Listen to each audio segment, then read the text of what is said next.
You probably think the 2026 World Cup is going to be dominated by the European machines or the South American prodigies. पर ये समझने के लिए कि क्यों ये टूर्नामेंट अभी वायलेंटली अपसाइड डाउन टर्न होने वाला है, तुम्हें मिलना पड़ेगा अबू से। 2010 है और अबू के grandfather who is given at most a week to live, the same grandfather who taught him how to tie his shoelaces and kick a football, is lying on a hospital bed. पर उनके हाथ में एक radio है जिसमें से crackling commentary की sound आती है जो कि है बिटवीन द मैच ऑफ गाना एंड उरुग्वे। उनके शरीर में जितनी भी एनर्जी लेफ्ट है उससे उस रेडियो को टाइटली पकड़ते हैं, hopping to see Ghana go through the world cup final before he breathes his last. पर उनकी ये विश शैटर हो जाती है। Luis Suarez uses his hand to block Ghana from becoming the first ever African semifinalist and the rest is history. Abu के grandfather has to pass away before ever seeing his last wish fulfilled.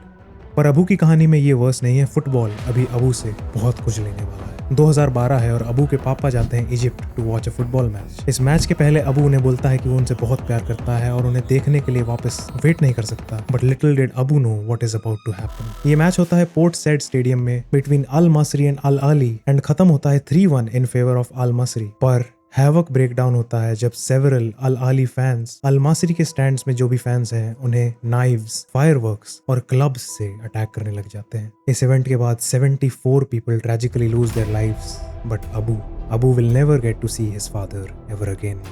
His father was a huge fan of Mohamed Salah, but he never witnessed him play live. मैं Abu की कहानी बता क्यों रहा हूँ? See, Africa as a nation has always received tags like they are just entertaining underdogs. Africans are known for their flair, their skills and their pace, but they have almost always lost to the absolute tactical machines that the European teams are. तो अबू के पापा की tragic loss के बाद Abu is outraged. वो determine हो चुका है अपने भाई की तरह एक soldier बनने के लिए and to put an end to all such terrorists. पर अबू की माँ उसको वहीं रोक लेती है।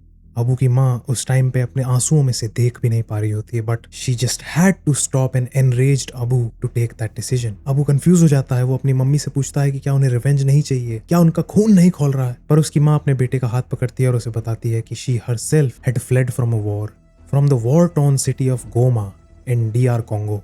अबू का भाई ये सारा कॉन्वर्सेशन फोन पे सुन रहा होता है, पर वो एयरली काम बैठा होता है। एक फौजी होने के बावजूद जो कि वायलेंस से बिल्कुल वेल वर्स्ड है, अबू का भाई शांत बैठा होता है। अबू का भाई कोट डे आइवरी की आर्मी में था जब 2002 से 2007 के बीच में आइवोरियन सिविल वॉर चल रही थी and he had no clue at that time if he would ever get to see his family again. तो एक कंफ्यूज्ड पर गुस्से में अबू जब उससे पूछता है कि वो इतना शांत कैसे है, उसका भाई उसको सिर्फ एक एडवाइस करता है। वो कहता है कि उनके पापा के लिए दुख मनाना इज नेसेसरी, पर violence is never the answer. But what's more surprising is his next advice, और ये एडवाइस अबू के पैरों तले उसकी जमीन खिसका देती है। At this intense moment Abu का भाई उसे बताता है कि Africa as a continent has been always subjected to violence and oppression for far too long, but the only thing that unites his people has been football. How is that possible? Abu का भाई उसको बताता है कि the Ivorian civil war was actually stopped जब Didier Drogba ने एक televised plea रखी थी for everyone to put their guns down. और वो उसे बताता है कि उनके grandfather had seen more violence than a human can ever endure in their lifetime, but football was the only lifeline that made him enjoy life and he passed that joy on to his family as well. और ये advice Abu दिल पे ले लेता है। उस दिन के बाद से आज तक अबू अपनी लाइफ फुटबॉल को दे देता है। वो 2010 के वर्ल्ड कप में साउथ अफ्रीका के सारे मैचेस देखता है जब वो लोग होस्ट्स थे। वो शाबालाला के उस आइकॉनिक गोल को अपने टॉप ऑफ द लंग्स पे स्क्रीम करके सेलिब्रेट करता है, but the elephant in the room still remains. Can African nations ever compete with billion-dollar European academies and their players who have learned in these academies? इसका answer simple है।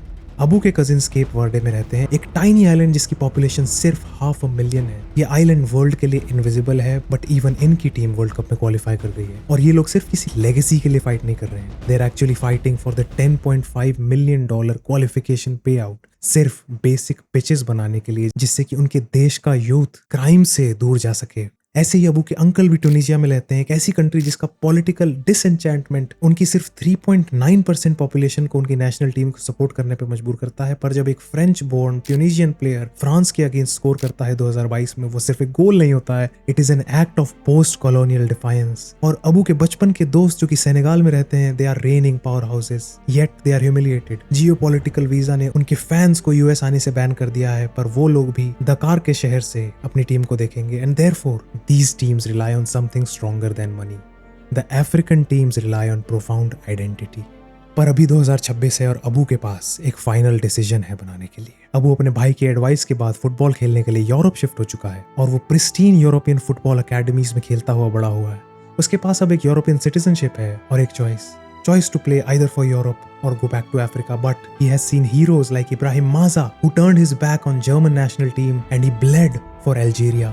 और अबू सिर्फ अपने African roots को ऐसे ही abandon नहीं कर सकता है, पर एक इवेंट आता है जो अबू के इस डिसीजन को ऑब्वियस बना देता है। ये आता है 2022 में, जब मोरक्को प्रूव कर देता है अपनी परफॉर्मेंस से ना सिर्फ अबू और उसकी फैमिली को पर पूरे ग्लोबल साउथ को कि फुटबॉल का एस्टैब्लिश्ड ऑर्डर ब्रेक किया जा सकता है। और इस टूर्नामेंट में मोरक्को यूरोपियन टैक्टिकल हैवीवेट्स को आउट प्ले करके पहला अफ्रीकन नेशन बन जाता है, जो कि एक एग्जाम्पल सेट करता है। और अब अबू का माइंड क्लियर हो चुका है। अब टाइम है अफ्रीका का to finally reclaim its potential out of the claims which say that they are just entertaining underdogs. अब टाइम है घाना को अबू के ग्रैंडफादर की स्माइल बरकरार रखने का, जो कि 16 साल बाद अब भी हेवन से देख रहे हैं। Now is the time for Abu's father to watch on Mo Salah give his final last dance to his nation and remove the stain of Port Stadium from Egypt's name. This is the time for Abu's mother to see DR Congo rise up from violence. This is the time for Didier Drogba to appreciate Ivory Coast playing football again. For South Africa, Cape Verde, Algeria, Tunisia, Senegal to leave their mark, and finally for Morocco to have another go at glory and this time do even better. Because even if Abu might not be a real person, पर ये African nations की stories बिल्कुल real है and Africa isn't coming just to play, they are coming to conquer. अगर तुम्हें ये video पसंद आया तो ये भी पसंद आएगा। See you there.